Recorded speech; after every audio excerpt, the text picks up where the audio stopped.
Hello, thanks for being in a new video. This time I have an unboxing of the TECNO Spark30 Pro. Let's get started.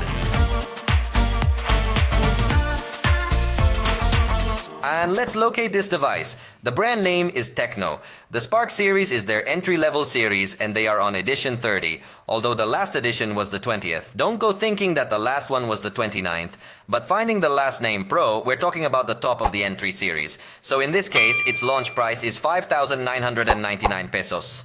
We're talking about a device that could be placed in the mid-range price range, although at the time of recording this video it has a promotion, so it is at 3,999 pesos, a much more reasonable and attractive price. Its sole distributor at the moment is Amazon, so in the description I leave you the purchase link. On the screen you saw the reference price in dollars to have more or less a reference. Although remember that the prices here are not the same as over there. Come with me to take the cell phone out of the box.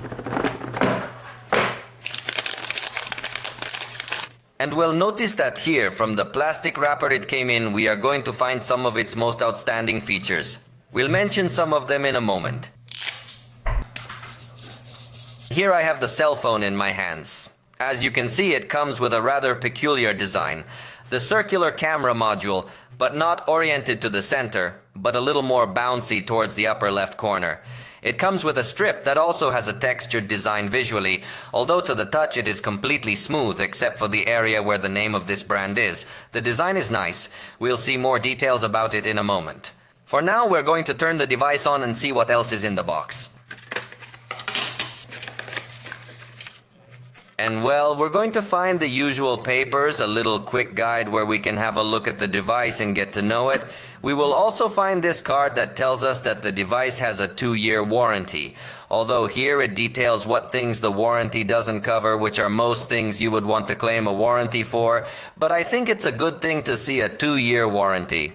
Generally, it's a 1-year warranty, although let me know in the comments if you've ever used the warranty on a product, especially after so long. I think when you claim warranty, it's usually because it arrived defective and you immediately notice it. But let me know your experience in the comments. Let's see what else comes here in the box, as we will find this case completely transparent, completely flexible, semi-rigid edges to protect the device. Although the design, I think, will be worsened in a very intense way.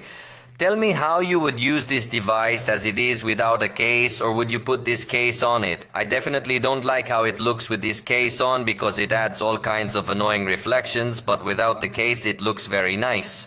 What else is in the box? Here we have the cable and the charger. In this case it supports a charge of 33 watts and comes with this cable that brings a distinctive inside in orange so that we can distinguish it more easily. I don't know if it requires such a special cable, but it is always good to use the original cable to take advantage of the maximum power available in its charge. So that's what it includes. And of course, here in this part comes also the tool to remove the SIM card tray. And well, that's going to be it. Now let's save all this content and join me to know a little more closely this device with all its specifications.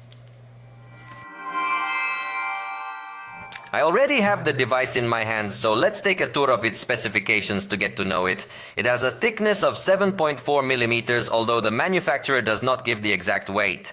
But I think it could be close to 200 grams. The screen has a diagonal of 6.78 inches. It is a larger than average screen. This screen stands out because it has Full HD Plus resolution and it has AMOLED technology, so it's going to give us vibrant colors, very intense contrasts, and also a very good refresh rate of 120 Hz. So probably the screen is going to be the one that's going to stand out the most on this device. Of course, it's not a high-end AMOLED, so the viewing angles are good, although they could get a little bit greenish or reddish tints, but that's normal and understandable in a device of this price point. The important thing here is that it really has very vibrant and intense colors that some other mid-range devices do not integrate. Another positive thing is that it has stereo sound, a speaker below and another speaker with 2 outputs, a grill at the top and another output by the earpiece area for calls. Although obviously the second speaker is much less powerful. However, considering that it is an entry series device, it is very positive to find this stereo sound feature, which also comes with Dolby Atmos. By the way, it also brings headphone jack. For the front camera, we will find 13 megapixels with f2.2 aperture and fixed focus. There you are seeing how, although in the preview it can get to look a little overexposed and burned, in general, after taking the picture, it makes a good balance and even has good level of detail. The truth is that I like the selfies.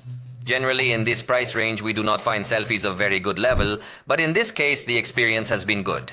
For the back, it might look like a sophisticated camera system, but don't be fooled. In this case, the main camera is 108 megapixels with f1.9 aperture and autofocus, but that's about it. I mean, this is decoration, this is flash, and this is possibly infrared. I say that because through their app, you can add controls to make this a universal remote control.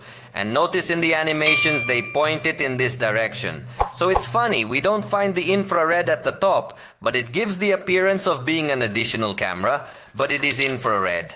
Now you're looking at the result of photography with this camera. It really takes good pictures in this well-lit environment. Notice that it even gives us a 3x perspective while maintaining optical quality, and it does deliver.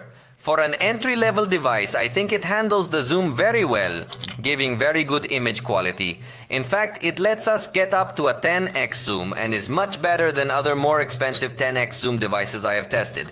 So the camera, despite only being one, definitely performs well. The positive thing is that it allows us to take portraits with telephoto perspective, something quite strange for an entry-level device. Although I insist it would be best not to have an object nearby or in your hand, otherwise the result will be a bit strange. For video recording, something positive is that it can reach up to 2K in its resolution both in the rear camera and the front camera. It even offers some options that don't usually come on entry-level series devices, such as recording video with a blur effect. It also has some beauty effects for video recording. And although it doesn't have optical stabilization, it does have digital stabilization, so I think it's a camera that has good arguments for... The battery has a capacity of 5,000 mAh and supports 33 watts of charge with charger included. I think that in this aspect it complies perfectly well. Although you know that in the review we will test both the battery and the load because we should not get carried away only by the figures. We will see in real life how much time both the battery and charging translates into. This device does include FM radio, has 256 gigabytes of storage, although there is also a 128 gigabyte version. In this case, already with a few things installed, it notes that there is still plenty of space available. It also comes with 8 gigabytes of RAM and a virtual RAM feature that extends another 5 gigabytes and you can increase it up to an additional 8. Although you know I don't like virtual RAM, but we'll leave this as default for the testing we'll do in the review. The device comes with Android 14 and iOS version 14.5. And finally, the processor is the MediaTek Helio G100.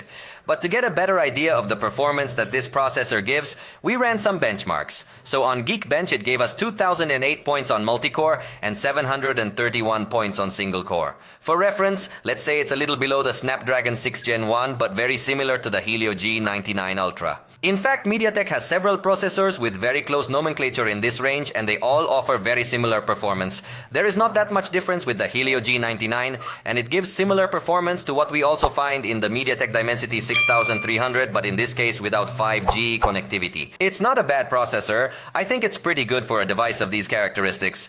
And in Antutu, note that it gave us 438,576 points, showing that it is not a device 100% focused on gaming stuff or something advanced. Although for the price you could have a good gaming experience compared to what some similarly priced competitors offer. We will do specific tests in the review so you can see in more detail how it performs. For the moment we have reached the end of this video. Remember that we will be posting the video review soon. I hope you enjoyed this content. If you did, please let us know and we'll see you next time.